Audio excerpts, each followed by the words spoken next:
ఇక తెలంగాణలో ఎమ్మెల్సీ ఎన్నికల హీట్ కొనసాగుతోంది. బరిలో బీఆర్ఎస్ నిలవకపోవడంతో బీజేపీ అండ్ కాంగ్రెస్ నువ్వా నేనా అంటుంది.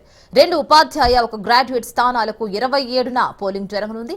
ఉదయం 8 నుంచి సాయంత్రం 4 గంటల వరకు పోలింగ్ నిర్వహించనుండగా మార్చి 3న ఫలితాలు వెల్లడి కానున్నాయి.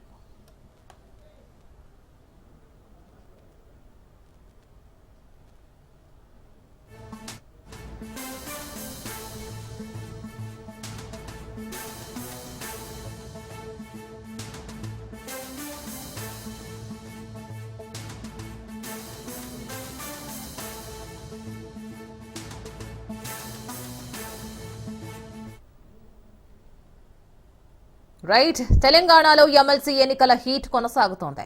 బరిలో బీఆర్ఎస్ నిలవకపోవడంతో బీజేపీ అండ్ కాంగ్రెస్ నువ్వా నేనా అంటున్నాయి.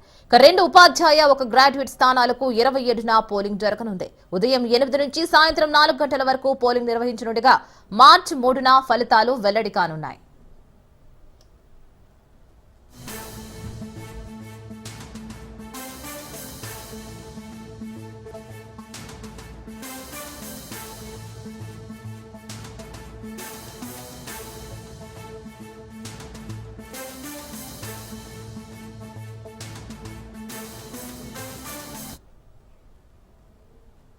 రైట్, దీనిపైన మరిన్ని అప్డేట్స్ మా ప్రతినిధి రాజు అందిస్తారు. రాజు, చెప్పండి.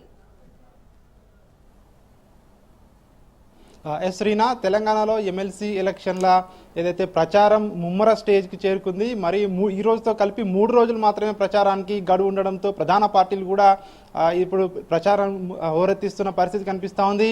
ఈ రోజుతో కలిపి 3 రోజులే ప్రచారం ఉండడంతో ఇప్పుడే ప్రధాన పార్టీల అభ్యర్థులతో పాటు పార్టీ అగ్రనాయకులు అదేవిధంగా పార్టీల మంత్రులు కూడా ఈ యొక్క ప్రచారంలో ముమ్మరంగా తిరుగుతున్న పరిస్థితి కనిపిస్తూ ఉంది. ఇటు కాంగ్రెస్ వర్సెస్ బీజేపీ అన్నట్టుగా ఈ యొక్క ఏదైతే ఎన్నికలు జరుగుతున్న సిచ్యువేషన్ కనిపిస్తూ ఉంది. ఈ ఎన్నికలకు ఇప్పటికే ఇటు బీఆర్ఎస్ పార్టీ దూరంగా ఉంది, ఇటు కాంగ్రెస్ పార్టీ, ఇటు బీజేపీ పార్టీ నువ్వా నేనా అన్నట్టుగా ఈ యొక్క ఎన్నికల్లో ప్రచారం అయితే ముమ్మరం చేస్తున్న పరిస్థితి కనిపిస్తూ ఉంది. మొత్తానికి 3 స్థానాలు ఉన్నాయి ఎమ్మెల్సీకి సంబంధించి. 1 గ్రాడ్యుయేట్ ఎమ్మెల్సీ స్థానం, 2 టీచర్ ఎమ్మెల్సీ స్థానాలకు ఈ నెల 27న ఎన్నికలు జరగబోతా ఉన్నాయి. దీనికి సంబంధించి 25వ తేదీన ప్రచారానికి చివరి తేదీగా ఉండడం జరిగింది. ఈ 3 రోజులు ఉండడంతో ఇప్పటికే జిల్లాల్లో విస్తృతంగా పర్యటనలు కొనసాగుతూ ఉన్నాయి. ప్రధానంగా గ్రాడ్యుయేట్ ఎమ్మెల్సీ స్థానానికి విస్తృతంగా ఇప్పటికే పర్యటనలు చేస్తూ ఉన్నారు. 2 టీచర్స్ ఎమ్మెల్సీ స్థానాల్లో కాంగ్రెస్ పార్టీ పోటీ చేయడం లేదు, కేవలం గ్రాడ్యుయేట్ స్థానంలోనే పోటీ చేస్తూ ఉంది.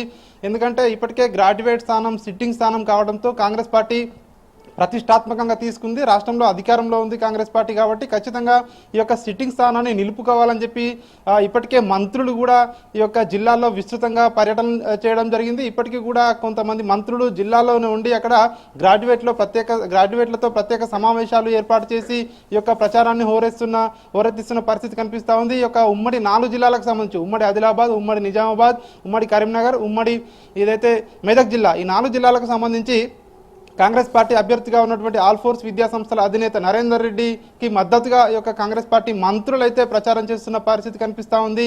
ఇప్పటికే ఆయన ఒక దఫా ఏదైతే ప్రచారం ఉందో పూర్తి చేశారని చెప్పేసి కూడా కాంగ్రెస్ పార్టీ వర్గాలు చెప్తా ఉన్నాయి. మరొక పక్క ఇటు అంజిరెడ్డి బీజేపీ పార్టీ తరఫున అంజిరెడ్డి బరిలో ఉన్నారు. వీరిద్దరు కూడా నువ్వా నేనా అన్నట్టుగా ఈ యొక్క బరిలో గ్రాడ్యుయేట్ ఎమ్మెల్సీ బరిలో నిలవడం జరిగింది. వీరికి పోటీగా ప్రధాన పార్టీలకు పోటీగా ప్రధానంగా ఇండిపెండెంట్లు కూడా బరిలో నిలవడం జరిగింది. అయితే ఈ యొక్క ప్రచారం ముమ్మర స్థాయిలో ప్రచారం అయితే కొనసాగుతుంది. బీజేపీ నుంచి ఇప్పటికే కేంద్ర మంత్రిగా ఉన్నటువంటి బండి సంజయ్ నియోజకవర్గంలో జరుగుతా ఉన్నటువంటి ఈ యొక్క ఎన్నిక కావడంతో ఆయన ప్రతిష్టాత్మకంగా తీసుకున్నారు. ఇప్పటికే జిల్లాలలో విస్తృతంగా పర్యటన చేస్తా ఉన్నారు.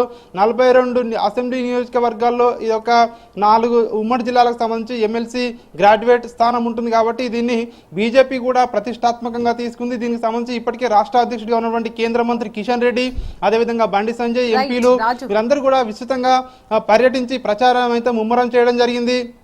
ఎట్టి పరిస్థితుల్లో బీజేపీ 3 స్థానాలను గెలుచుకుంటుందని చెప్పి బీజేపీ అయితే ధీమా వ్యక్తం చేస్తా ఉంది. ఈ యొక్క గ్రాడ్యుయేట్ ఎమ్మెల్సీ స్థానంతో పాటు 2 టీచర్స్ ఎమ్మెల్సీ స్థానం ఏవైతే ఉన్నాయి, ఇప్పటికే టీచర్ ఎమ్మెల్సీ స్థానం బీజేపీ అభ్యర్థులుగా ఉన్నటువంటి వారితో కూడా ప్రచారం అయితే హోరెత్తిస్తున్న పరిస్థితి కనిపిస్తా ఉంది. Right, thank you so much.